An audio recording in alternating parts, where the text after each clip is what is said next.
Well, my name's Carl. I'm the project manager for the Garden Escape.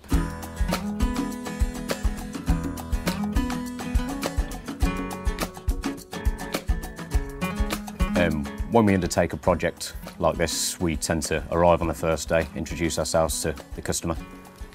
We generally have the lorry with us at that point, with all the components on there.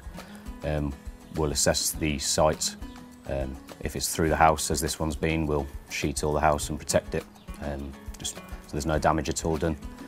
And then we'll unload the components, we'll get it all in the garden, and then we'll set it out with the customer, make sure they're completely happy with the positioning of the building. Then we'll start digging the foundations. Security is something that customers will be sort of anxious about us coming on site. We'll have access to the house generally and to the garden. Sometimes we don't need to have direct access to the house unless we need to do the electrical connection. Sometimes that is the only access to the garden, so on that first day we need to strike up a rapport and earn some trust from the customer. And sometimes there's someone going to be available to let us in or out, or sometimes we need to have the trust of the client to leave keys with us. Myself and the boys, we're a trustworthy bunch, and I think that comes across on the first day generally, so we've never had any issues with any security problems or anything like that.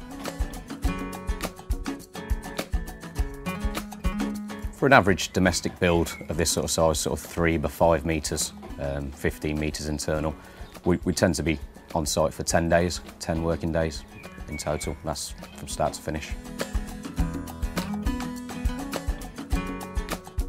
The team, I think we all work so well together, and we get a lot of good feedback at the end of a job of how good the lads all work together and how they communicate with the customers and whatnot. I think what comes across when we are on site is that we're not just illiterate, hairy builders. We don't walk around swearing and whatnot. I myself, I've actually got an English degree. I trained as a teacher. The guy you see behind me, he's got a law degree actually. So none of us, we all look at each other sometimes and say, how did this happen? But no, we're all very happy, and we love the build, and you get a real sense of achievement when you hand it over to a delighted customer. Yeah, it's a good feeling of satisfaction when you achieve that. So that's why I'm here.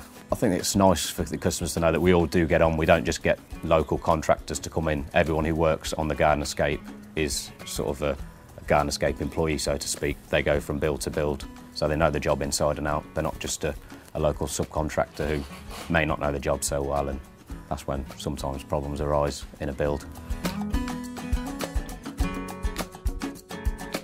If a customer was to come to us sort of day 2, as you can see at this sort of stage, it's hard to visualise a building on a page, and maybe they bought the building a couple of months ago. If something leaps out of them that they're not quite happy with, or they get a sudden piece of inspiration that they want something slightly different, what we offer is a bespoke service. So at any point they can come and talk to me, and if we can achieve what they want, then we'll do our utmost to do that. So no one needs to worry that maybe it's not what they asked for, but they need to keep quiet.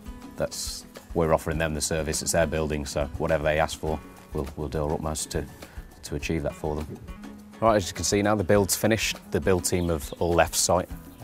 I've come today just to check that everything's up to standard, everything's completely finished, the customers are happy. I've had a general walk round, everything seems up to scratch. Windows, doors, everything's operating perfectly fine. Customers are very happy, so I can now hand over the building and they can move in. Even though the building's finished, it's by no means the end of our relationship with the customer. We're only a phone call away. We offer a range of different services after the build's finished, so we endeavour to keep a close relationship, and we're there for whatever needs they have. Is this how it's supposed to be? Is this how it's supposed to be?